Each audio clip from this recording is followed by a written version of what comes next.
In questo mio video vi propongo, o meglio, vi voglio consigliare un fumetto giallo noir ad alto tasso di mistero che abbraccia un preciso periodo storico che va dai primi anni 50 fino al 1966, anno importante, molto simbolico per la trama. Ad un certo punto, alla fine degli anni 40, la FCC, la Commissione federale per la comunicazione, questa agenzia governativa, ha limitato l'implemento di nuove reti di trasmissione televisiva, mettendo un vero e proprio blocco, un limite sulla nascita di nuovi network negli Stati Uniti.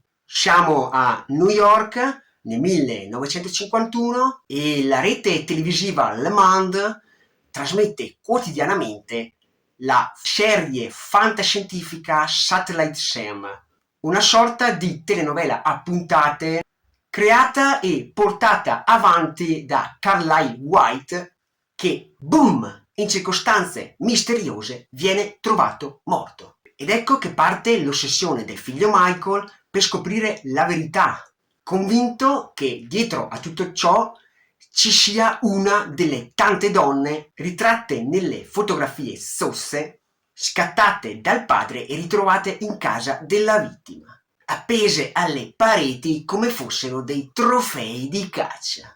Insomma, sto Carlyle era proprio un porcone pervertito, una vita segreta e oscura che lo stesso Carlyle aveva accuratamente tenuto nascosto. Come se non bastasse, chi sostituirà Sam nella trasmissione? Ma naturalmente il figlio Michael, che ha una certa somiglianza ovviamente con il padre e che si ritrova da addetto alle luci del dietro le quinte proprio di Satellite Sam ad essere il protagonista di Satellite Sam, il poliziotto spaziale. Ma c'è un problema: lui non è suo padre, non è abile nella parte e si trova impacciato e molto imbranato proprio. In più, nel dietro le quinte si cela un mondo di ossessioni, di perversioni e di tradimenti. E il nostro Michael si troverà a confrontarsi con una realtà decisamente diversa da quella che si era sempre immaginato. Non tutto è come sembra dall'altra parte dello schermo.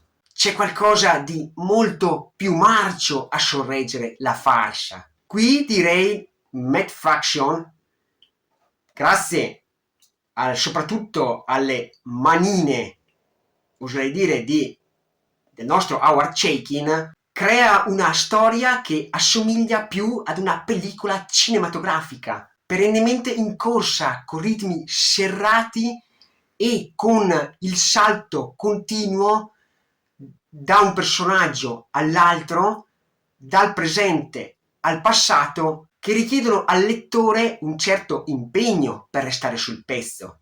Quindi ve lo dico già, sognatevi una lettura scacciapensieri, perché questa è decisamente impegnata e matura. Bisogna concentrarsi su quello che vediamo e quello che leggiamo, perché è facile perdersi dei pezzi per strada, visto l'abbondante cast di personaggi che troviamo nella storia, i diversi ruoli che essi ricoprono e per le numerose sottotrame. Sottotrame che sembrano avere all'apparenza un elemento in comune, ma attenzione, non è la morte di Carlyle. Sarebbe troppo facile, troppo scontato. Il tutto raccontato alla Chaykin, con scene di violenza, di sesso esplicito, ma meno esplicito rispetto al suo Black Kiss, ed un linguaggio talvolta poco scurrile e poco elegante. Personaggi che per lo più sono difficili da riconoscere nelle fisionomie, come potete vedere, meno male che c'è questa leggenda che vi dice un po' un riassunto dei ruoli dei personaggi, altrimenti sarebbe piuttosto difficile. Vi ritroverete più volte proprio ad affacciarvi su queste due pagine per avere delle idee più chiare e per capire cosa state leggendo e a chi si riferisce. Per fortuna tante volte i personaggi si chiamano per nome, quindi non è poi così difficile seguire il tutto, ma serve sempre concentrazione. Non vi è un vero soggetto da seguire con passione, ma ci troviamo piuttosto dinanzi ad un fumetto corale e che ha sicuramente in primis degli intenti di critica alla società americana degli anni 50 ed alla televisione non così dorata come può sembrare. Infatti ci imbattiamo proprio con alcuni personaggi nel razzismo, nell'omofobia, di quello che era insomma il vivere quotidiano in un'America non certo rose e fiori di quello che era il sogno americano. Spicca, come è facile immaginare, anche una certa critica al mondo della televisione, in particolare al mondo dello spettacolo, del talk show, dell'intrattenimento. Come si sa, si nasconde molto spesso un mondo oscuro, corrotto e malato, con intrallazzi politici. Emerge quindi anche l'ossessione per la fama ed il successo. I personaggi di Saturday Sam sono disposti a tutto pur di raggiungere la celebrità, a costo di sacrificare la loro integrità e le loro relazioni interpersonali. In più, le relazioni tra i vari personaggi sono spesso complesse, ma soprattutto tossiche, caratterizzate da gelosia, da possessività e da un'insoddisfazione profonda.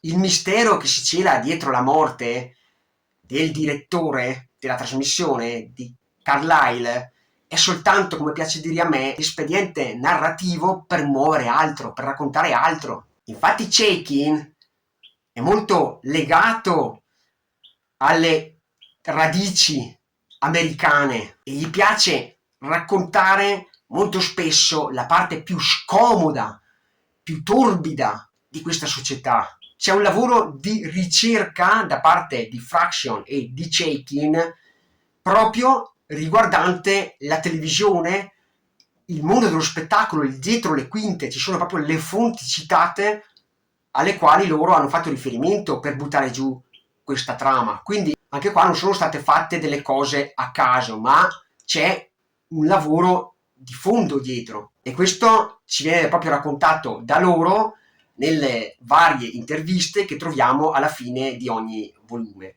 Per quanto riguarda la mia esperienza di lettura, l'ho trovata una trama molto solida, seppur all'inizio si faccia un po' fatica a capire tutto. Sembra un po' tutto sconfusionato, però a partire da metà circa del secondo volume, quella patina di nebbia che ci impediva di capire un po' tutto il meccanismo che si celava dietro alle quinte proprio, inizierà a risultare più chiaro, fino ad arrivare ad un finale che mi è davvero piaciuto e l'ho trovato anche per certi sensi poetico. Mi piace molto l'atmosfera degli anni 50 e soprattutto mi piace molto l'aver affrontato un tema che solitamente non troviamo nei fumetti, quello della televisione. La televisione con il suo passaggio addirittura dal bianco e nero per poi progredire verso la TV a colori. Devo dire che in alcuni punti però l'ho trovato molto rallentato, soprattutto per via del dialogo abbondante, ma probabilmente per la composizione delle vignette nella tavola, che diciamo non è così snella come potrebbe risultare per altri fumetti, ma è così anche proprio per Blackish. Quindi diciamo è un po' il modo di disegnare, oserei dire anche di sceneggiare, perché qua, come ci fanno capire un po' tra i denti proprio nell'intervista finale, sembrerebbe che il lavoro l'abbia fatto, la sceneggiatura ci sia il nome di Matt Fraction, ma in realtà sembra quasi che Chaikin l'abbia rivista e ricorretta da un certo punto in avanti. Si nota un po' quel taglio classico della sceneggiatura di Chaikin. Sembra quasi che Matt Fraction ci abbia messo il nome, ma che il lavoro l'abbia fatto poi Chaikin in realtà, o meglio forse Fraction ha fatto una bozza e Chaikin la rivista. Dicevo, il tutto condito da questi vari intralazzi, vari misteri che piano piano andranno a dipanarsi, risulteranno al lettore più chiari, fino ad arrivare alla parte finale che dà una quadra a tutto, non lascia nulla al caso, e soprattutto la tavola finale, come dicevo, è proprio quasi evocativa. Vi consiglio questa serie se volete una lettura un po' impegnata, matura come detto, e se vi è piaciuto Black Keys, perché all'inizio l'avevo abbastanza bistrattata come serie, ma poi andando avanti ho capito il suo valore, quindi non fermatevi al primo volume, ma proseguite nella storia, perché poi ingrana molto bene e la metto quasi allo stesso livello di un Black Keys, che a me personalmente è piaciuto di più, ma non per le questioni di sesso esplicito, del fanservice talvolta, anche se in realtà di fanservice non possiamo parlare, ma proprio per la questione del modo in cui si sviluppa e si svolge la storia. Anche lì di Black Kiss è una storia veramente particolare, ma non vi voglio dire altro perché ho intenzione di rileggerlo e di farci poi un video a riguardo. Mi dispiace solamente che Chaikin in Italia sia abbastanza poco considerato, e per me è un gran peccato perché è un grande autore che sa raccontare molto, soprattutto della sua America, soprattutto proprio di quei lati oscuri che non tutti hanno il coraggio di raccontare, soprattutto per quanto riguardava Black Keys negli anni 80. Bene, se questo video ti è piaciuto, mi raccomando un bel pollicione, iscrizione, commentino e alla prossima. Ciao ciao!